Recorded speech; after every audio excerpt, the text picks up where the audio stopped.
This is my first time acting as a chief mourner. Since I'm hosting my husband's funeral, I'm completely exhausted and have no energy to greet the visitors who came from far away. The ceremony is about to start, but my son, Nate, and his wife, Maddie, haven't shown up yet. I called Nate just in case, but he hasn't called back. 10 minutes past the start time, I decided to begin the ceremony. Just as I was about to enter the venue, my phone vibrated. Nate's name appeared on the screen. I asked someone nearby to wait a moment and quickly stepped away. "Where are you? The funeral is about to start." What? Is that what you're calling about? We're at the spa. The unexpected response made me grip my phone tighter. "Don't talk like that. This is your father's funeral. You shouldn't be at a spa." But we're not family anymore, right? Do we really need to be there? The call ended with my son and his wife's laughter. When I told my mother that my son wasn't coming, she sighed and said, "It can't be helped," then took my hand and led me into the venue. I had long since run out of tears. It's been a month since my husband passed away.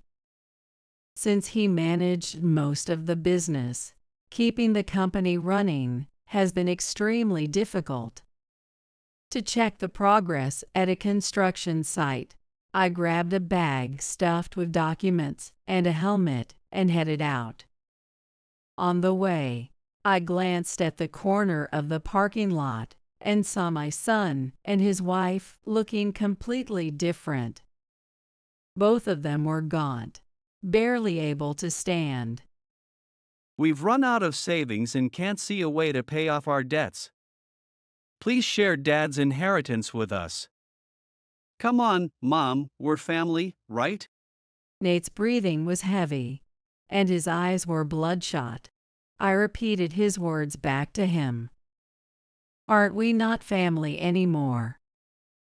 They were speechless, their mouths agape, staring at me. I answered a call, sighing, as I dealt with yet another interruption. There was a delay in the new house construction, and they were calling to push for progress. "My name is Helen. At my husband Ted's construction company, I handle the office work, accounting, and various other tasks. In other words, I handle miscellaneous tasks at work. However, this is the position I wanted for myself. I'm not good at housework, so I begged my husband to let me help with the business, and he welcomed me with open arms. Perhaps it was partly because my cooking wasn't very good. I think this job suits me better than deciding whether to use pork or beef in a stew. I manage other household chores reasonably well, so I should qualify as a homemaker." Sifting through a mountain of documents, I found the papers I needed, but my dry fingers couldn't flip to the first page. I had already given up the moisture from my fingers, skin, and hair to the desert for greening long ago. Balancing the receiver between my shoulder and chin, I put on a finger cot while soothing the person on the other end of the call. Checking the schedule on the documents, I saw that the installation of the wash basin had indeed fallen behind. One delay affects the entire timeline. After confirming with the interior construction manager, I promised to call back soon and hung up. I searched for the interior contractor's number on my computer and called to inform them of the delay. The contractor explained that the delay was due to the late arrival of the ordered wash basin. relieved to hear that the items had just arrived this morning and that they promised to finish on schedule. I picked up the phone again and reported this to the person waiting for an update, who complained that they should have been informed sooner. How am I supposed to report something I didn't know about? I didn't have time to ponder that. As soon as I put down the receiver, I sighed again, realizing that each sigh was costing me moisture. After all, I've never been to the desert. I leaned close to the computer screen, entering adjustments to another schedule. Quickly and accurately, before another call interrupted me. My fingers danced over the keyboard like playing a piano melody. At this rate, I could shorten my overtime by an hour. Just then, a female office worker tapped me on the shoulder, saying someone claiming to be my son was here. Looking toward the entrance, I saw my only son, Nate, and his wife, Maddie. I thanked the office lady and guided the two to a partitioned meeting room. "What's going on with you two? Did something happen?" For them to come to my workplace, something serious must have occurred. I braced myself to hear the story. We kinda need to borrow some money. I was stunned into silence, staring at the two of them. Nate earnestly begged, with a serious look on his face, and Maddie followed suit. I noticed suspicious glances from employees peeking through the gaps in the partitions due to the commotion caused by my son and his wife. Feeling awkward, I reluctantly pulled 2 bills from my wallet and handed them over. Apparently dissatisfied with the amount, they didn't move. When I tried to give them one more bill, they snatched it and left in a whirlwind, saying thanks over their shoulders. As I stepped out of the meeting room, I felt the stares of the employees directed at me, making me want to disappear. If there were a hole, I'd want to crawl into it, but the excavators were sweating at another site for our clients. I apologized profusely to the employees and urged them to get back to work. Despite the smooth progress of the work this morning, the house construction was still not going exactly to schedule, but so far, there were no major issues. It helped that the clients were a tolerant couple. Building a house is a once-in-a-lifetime event, so it's natural to be a bit nervous. Thinking back to how many close calls we've had gives me chills. I shook my head and started sorting through the pile of unnecessary documents on my desk. Still, I had time before the meeting with the clients.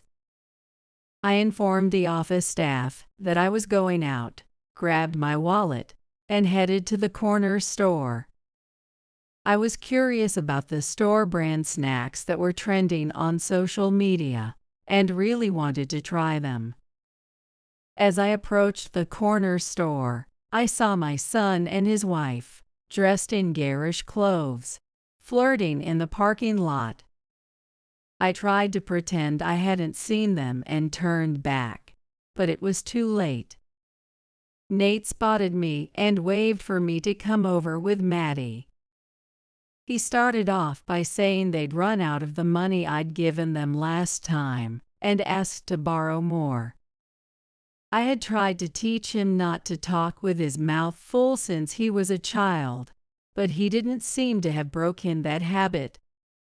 Despite claiming they had no money, their outfits suggested otherwise. Maddie's shoes, belt, bag, nails, and phone case were decorated with sequins and rhinestones, the reflected light giving me a headache. "So what kind of work are you two doing now?" Nate said he wasn't working because he planned to take over his father's company in the future. Maddie had been working part-time as a dental assistant, but had recently quit, also intending to take over Ted's company. I couldn't understand why they assumed they would take over Ted's company. Confused, I found myself unconsciously putting the bill in Nate's outstretched hand. These aren't very good. Nate said, swinging the trending snack I was about to buy from his fingers. He threw the half-eaten snack into the trash and walked off with Maddie, laughing shrilly. I stood there in a daze, watching customers come and go from the corner store. I lost my appetite for the trending snack and trudged back to the office. When I returned to the office, Ted had come back from the site. Since Ted and I were scheduled to meet with the couple, I quickly started preparing.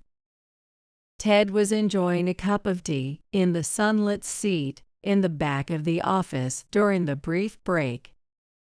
I saw you talking to Nate at the convenience store. Did something happen? I caught my breath and stopped what I was doing. I told him it was just a chance meeting and that Maddie was giving me tips on her sparkling outfit. He seemed to accept this and stood up without any concern. At that moment, Ted began coughing violently, hunching over and clutching his chest in pain. He'd had a dry cough for some time, and despite my urging him to see a doctor, he kept putting it off, saying he was too busy.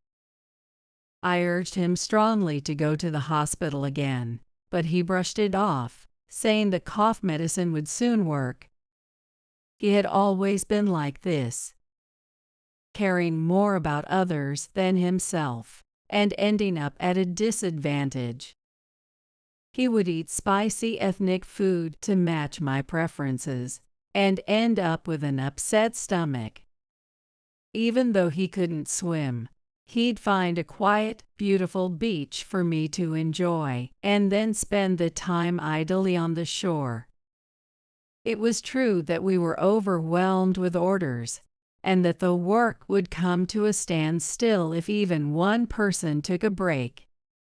However, I wanted him to take better care of himself.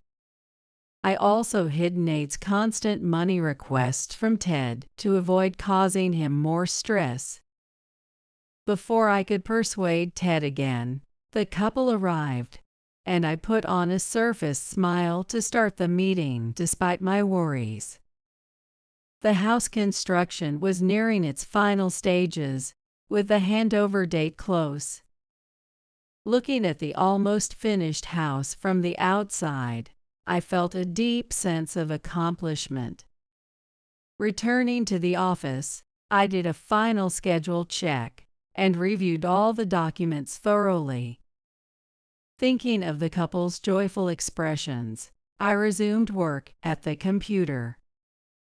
As I headed to the kitchen to refill my coffee, I noticed a commotion outside.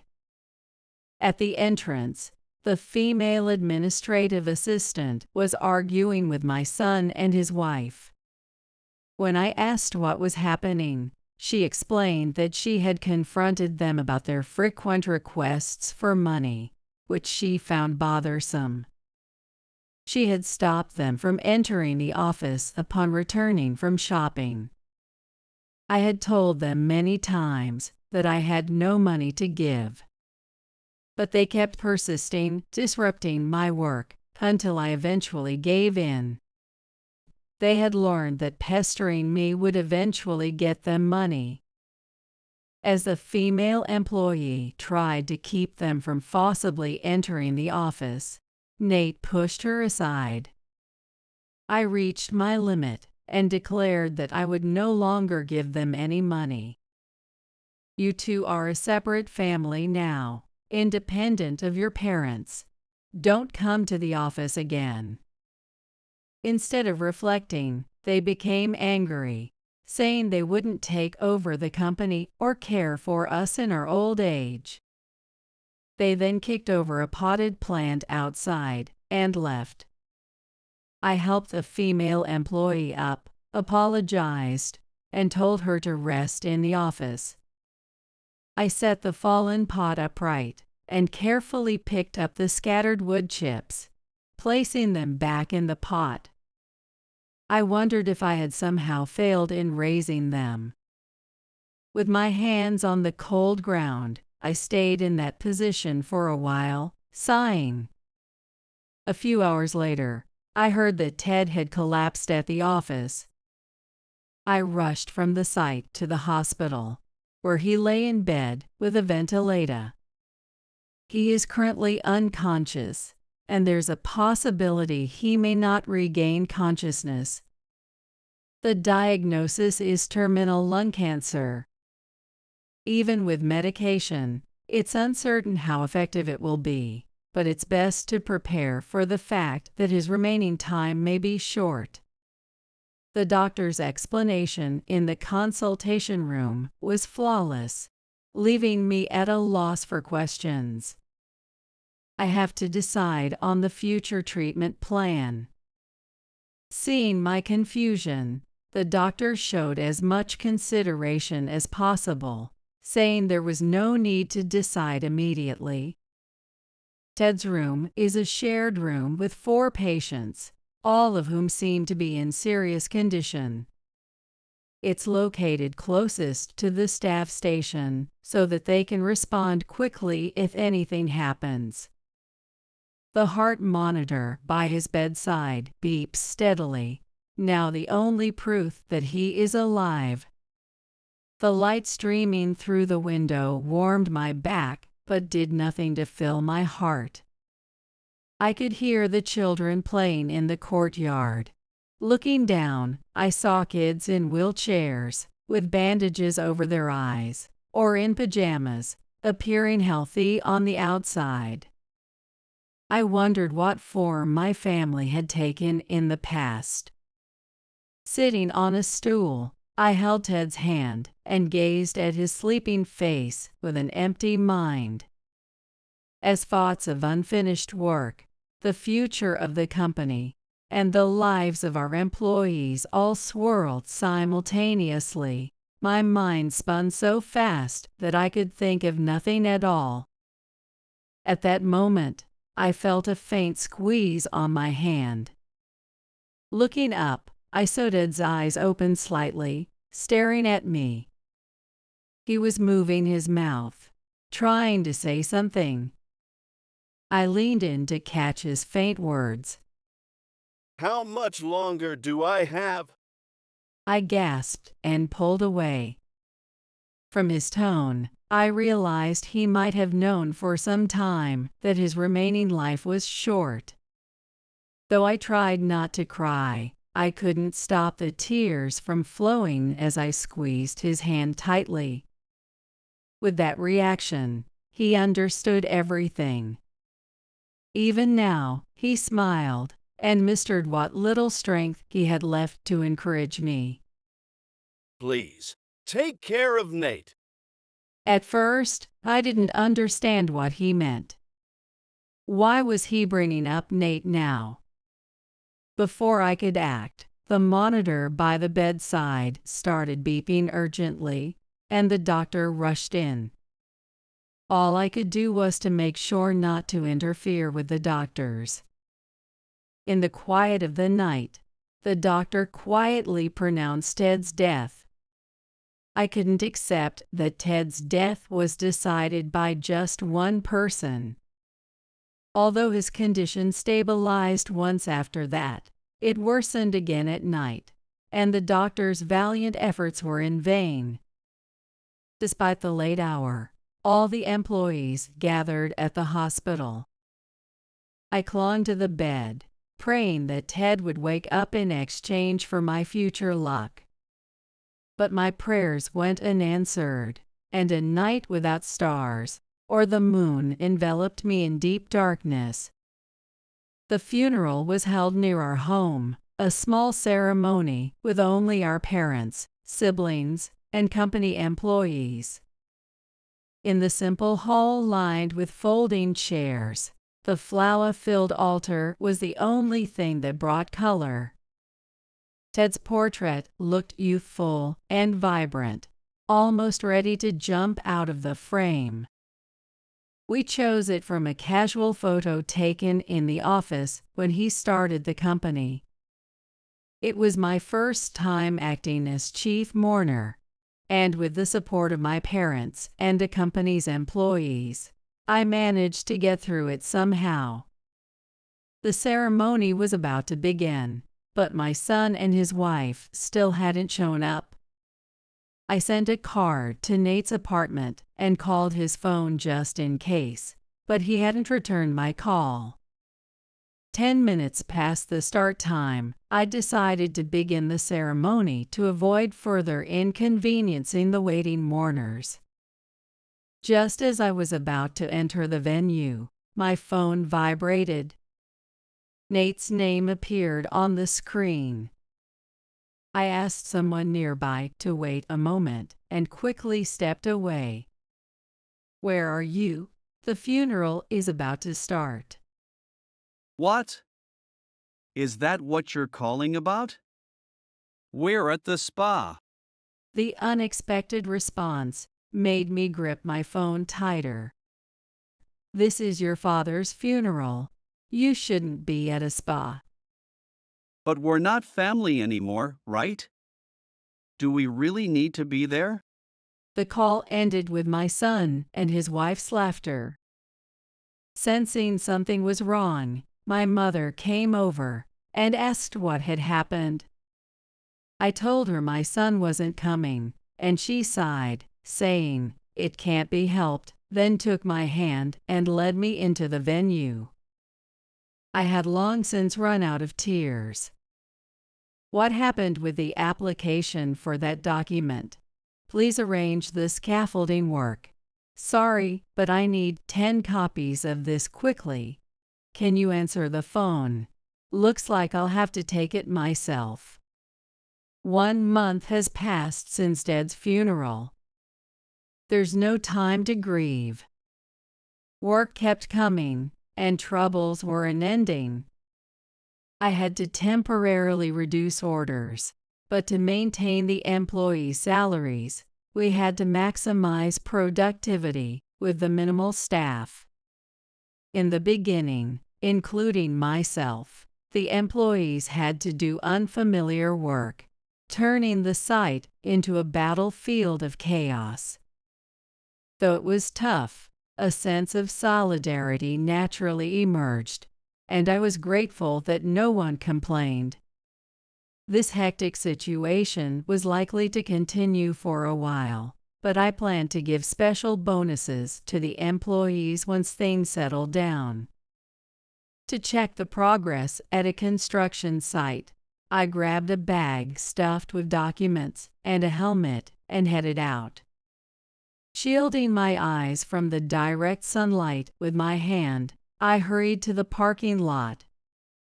On the way, I sensed a negative presence in the shade and glanced toward the corner of the parking lot. There stood my son and his wife, looking completely different. Both of them were gaunt, barely able to stand. I led them behind the office, away from the employee's sight. Our savings have run out, and we can't see a way to pay off our debts. Please share Dad's inheritance with us. We beg you. They suddenly knelt, pressing their foreheads to the ground in a plea. I hurried to help them up, but they seemed too weak to stand, and collapsed on the spot. Though I felt sympathy for their pitiful state, I had reasons why I couldn't comply. I told them to wait a moment and handed them Ted's will, which I had kept in a drawer in the office. Clinging to it like a lifeline, they began reading the will intently. To Helen. First, forgive me for always being preoccupied with work. I regret leaving all the child rearing and housework to you. I know I tried to make up for neglecting Nate by giving him toys and money. But I realized too late that material things and money can't replace love. And Nate seemed to become someone from a different world because of my distorted affection. I have known for a long time that Nate has been coming to you for money. I didn't know how to relate to our child. Maybe I needed the courage to push him away sometimes rather than just telling him what to do. All the assets I own are entrusted to you, Helen, my wonderful partner and ideal mother. This is my final duty as a father to Nate. If Nate becomes a responsible adult and wants to take over the company, please welcome him at your discretion. I'm sorry for leaving everything to you. Thank you for helping with the work. There may not be much I can leave behind, but I believe I've done my best to educate the employees. I trust that with you and the employees, you'll overcome any challenges even without me. Thank you for everything. I dedicate the time I was supposed to spend with you in the future to you and Nate with gratitude and love. So, we don't get any inheritance? How are we supposed to pay off our debts? Nate's face flushed with anger, and with trembling hands, he tore the will into pieces and threw them to the ground. His breathing was heavy, and his eyes were bloodshot. Even though I thought telling him it was a copy might backfire, I picked up the fragments of the will. I firmly stated that, like Ted, I wouldn't give Nate any inheritance. Then if I take over the company right now, everything will be solved. It says so in the will. Mom, a company without a CEO is like a sandwich without ham. I didn't quite understand his analogy, but there was no way he could call himself a responsible adult in his current state. The company was originally registered in both Ted's and my names. Nate's belief that the company lacked a CEO was simply not true. In fact, the current CEO is Helen Hunt. I tried to convey just the facts in a way that would minimize any shock, but he seemed utterly defeated, his once energetic arms now hanging limply at his sides. Moreover, I wasn't just doing office work and accounting. I had a background and proper qualifications as an architect. When we first started the company, it was just Ted and me working out of a small, damp office space. It was a struggle to get our first job, but as we took on more projects, the company grew, and we gradually increased our staff.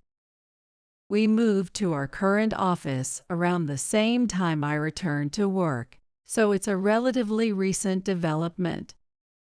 When the company was still small, I found out I was pregnant while working on a major project for a designer apartment complex.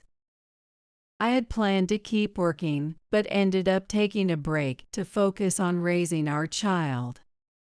I'm sorry, but I'll continue to serve as the director, so there's no rule for you right now.